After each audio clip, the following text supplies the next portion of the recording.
Masyarakat terindikasi mulai kembali giat berbelanja. Simpanan masyarakat di bank mencapai Rp6.726 triliun hingga Februari 2021 atau tumbuh 9,7% secara tahunan. Namun nominal sertifikat deposito justru merosot hingga 77,4%. Berdasarkan jenis simpanan, porsi deposito menempati posisi teratas, yakni sebesar Rp2.749 triliun, disusul oleh tabungan Rp2.114 triliun dan giro Rp1.787 triliun. Secara keseluruhan, Lembaga Penjamin Simpanan atau LPS mencatatkan hingga Februari 2021, simpanan masyarakat dengan nominal simpanan di atas Rp5 miliar naik 13,2%, menembus angka Rp3.283 triliun.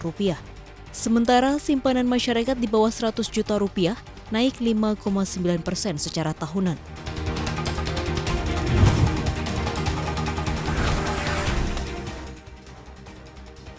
Memburuknya hubungan dagang Cina dan Australia membawa berkah tersendiri bagi komoditas Indonesia.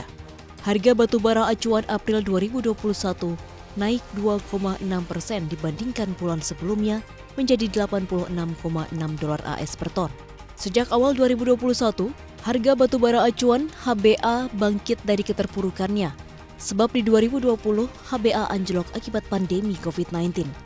Kepala Biro Komunikasi, Pelayanan Informasi Publik dan Kerjasama Kementerian ESDM, Agung Pribadi menyatakan, selain naiknya tensi dagang Cina dan Australia, faktor lain yang turut mengerek harga batubara adalah meningkatnya permintaan kebutuhan batubara dari Jepang serta turunnya pasokan batubara secara global.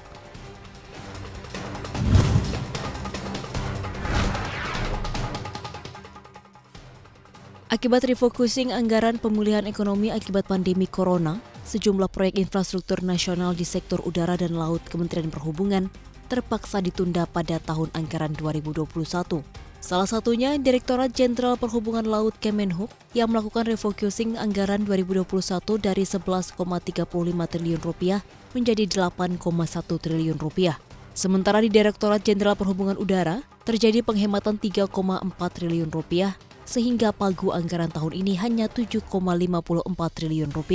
Selain ditunda, dampak dari refocusing anggaran membuat jumlah pembangunan dikurangi atau diubah dari single year contract menjadi multiple years contract.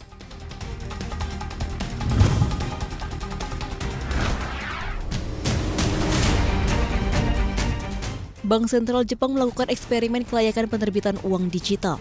Pada tahap pertama yang dilakukan hingga Maret 2022, Bank of Japan akan fokus pada pengujian kelayakan teknis penerbitan, pendistribusian, dan penukaran mata uang digital bank sentral. Pada tahap kedua, BOJ akan meneliti fungsi secara terperinci. Di antaranya jumlah mata uang digital bank sentral yang dapat dimiliki oleh setiap entitas. Aksi ini menjadikan Bank of Japan bergabung dengan bank sentral negara lainnya seperti China yang bermaksud ingin memodernisasi sistem keuangan mereka. Kebijakan tersebut merupakan salah satu langkah menangkal ancaman dari cryptocurrency dan mempercepat pembayaran domestik dan internasional.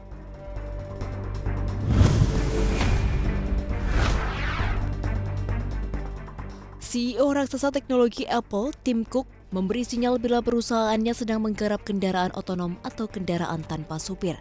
Pernyataan Cook ini menyusul laporan teranyar, Apple sedang dalam pembicaraan baru untuk mengembangkan mobilnya sendiri. Walau tak menegaskan sedang mengembangkan Apple Car, namun Cook menyatakan ada banyak hal yang bisa dilakukan dengan sistem otonom. Cook pun mengonfirmasi Apple sedang melakukan penyelidikan internal untuk pengembangan kendaraan nirawak. Beberapa waktu lalu, Apple dikabarkan sedang mengembangkan produk mobil listrik yang kemungkinan diberi nama Apple Car. Menurut informasi yang beredar, Apple akan memproduksi Apple Car pada 2024.